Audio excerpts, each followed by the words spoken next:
जो मुझे लगता है कि सुनकर के भी रूह कांप जाती है। हम एक ऐसी ही घिनौनी समाज को कलंकित करने वाली उस घटना का जिक्र कर रहे हैं जो 14 सितंबर को उत्तर प्रदेश के हाथरस में हुई। 4 दरिंदों ने एक मासूम को अपने हवस का शिकार बनाया और घिनौनी उस हरकत की पराकाष्ठा आप देखिए, उसकी जीभ काट डाली और उसकी रीढ़ की हड्डी तोड़ दी। वो बेगुनाह जीवन और मौत के बीच एम्स में उसने अंतिम सांस ली। लेकिन बड़ा सवाल यह है, जो आप सुनेंगे तो चौंक जाएंगे, घटना से भी बड़ी मुझे जो लगता है, उन चेहरों पे कौन सी कालिक पोती जाए जो इस तरह की घिनौनी हरकत को महज एक छोटी सी छेड़छाड़ की घटना में तब्दील कर देते हैं और वही एफआईआर दर्ज करते हैं। मुझे अफसोस है, 4 दिन पहले ही जब हम उत्तर प्रदेश की कानून व्यवस्था को लेकर के बहस कर रहे थे, तब हमने कहा था कि योगी साहब, आप पोस्टर लगाने की बात कह रहे हैं चौराहे पे कि रेपिस्ट के पोस्टर लगाए जाएंगे, लेकिन आपके इस तंत्र के पोस्टर कहां लगेंगे जिन कप्तान और दरोगाओं के भरोसे आप ये बड़ा कदम उठाने चाह रहे हैं, उसका क्या होगा? तो पहले हो चुकी थी। मुझे लगता है कि योगी साहब को पोस्टर इन्हीं दरिंदों के लगा देने चाहिए थे सबसे पहले। लेकिन उन दरोगाओं का क्या होगा जिन्होंने इस संगीन जुर्म को महज एक छेड़खानी में तब्दील कर दिया? तो चलिए, यही आज का हमारा मजमून है और बड़े अफसोस के साथ में आज हमें इस एजेंडे को लेना पड़ रहा है और समाज के सामने हम वो तस्वीर भी ले जाना चाहते हैं कि आखिर ये मानसिकता कब बदलेगी।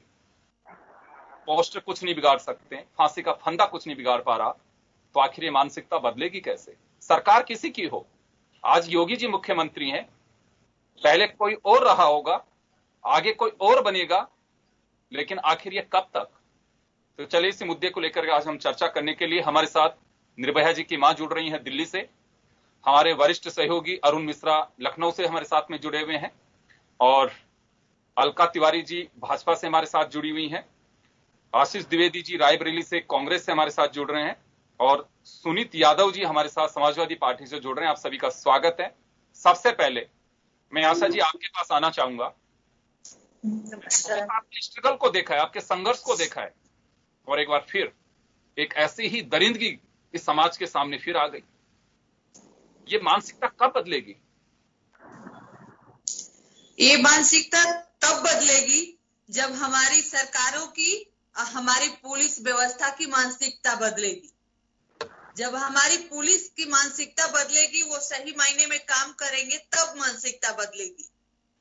मानसिकता तब नहीं बदलेगी कि क्राइम हो, बलात्कार हो, हत्या की, उसको जबान काट दी जाए, हड्डी तोड़ दी जाए, इतनी बर्बरता हो, छेड़खानी का एफआईआर हो, वो भी एक हफ्ते बाद।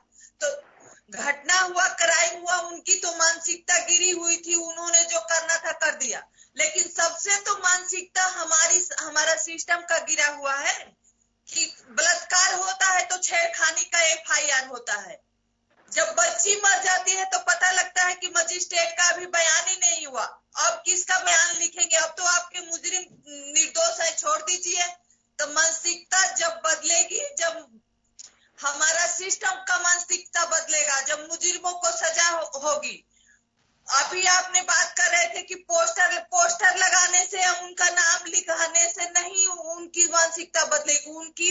उनका पोस्टर, फांसी लगा के उनका पोस्टर लटकाइए बाहर, फिर मानसिकता बदलेगी। जब दुनिया देखेगी कि नहीं, ये 4 मुजरिमों ने एक बच्ची के साथ रेप किया था और इनका फांसी लगा के सरकार ने चौराहे पे लटका दिया है, चौराहे पे फांसी लगा दी, तब मानसिकता बदलेगी।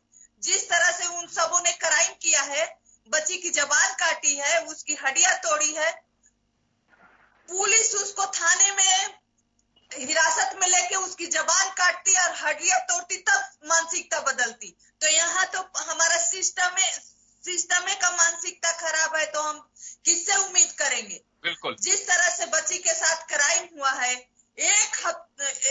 14 तारीख से आज 29 तारीख हो गई, अभी तक क्लियर एफआईआर नहीं हमारे सामने है। हम क्या उम्मीद कर सकते हैं?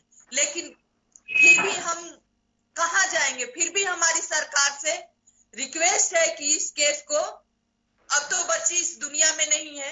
हम उनके माँ बाप से क्या कहूं, मेरे पास कोई शब्द नहीं है। लेकिन फिर भी मैं ये कहूंगी कि देश और खुद मैं एक माँ आपके साथ हूँ। आपके संघर्ष में जो भी हमारा योगदान होगा हम कर पाएंगे, करेंगे। लेकिन सरकार से हमारी मांग है कि जिस तरह से मैं 8 साल संघर्ष करी,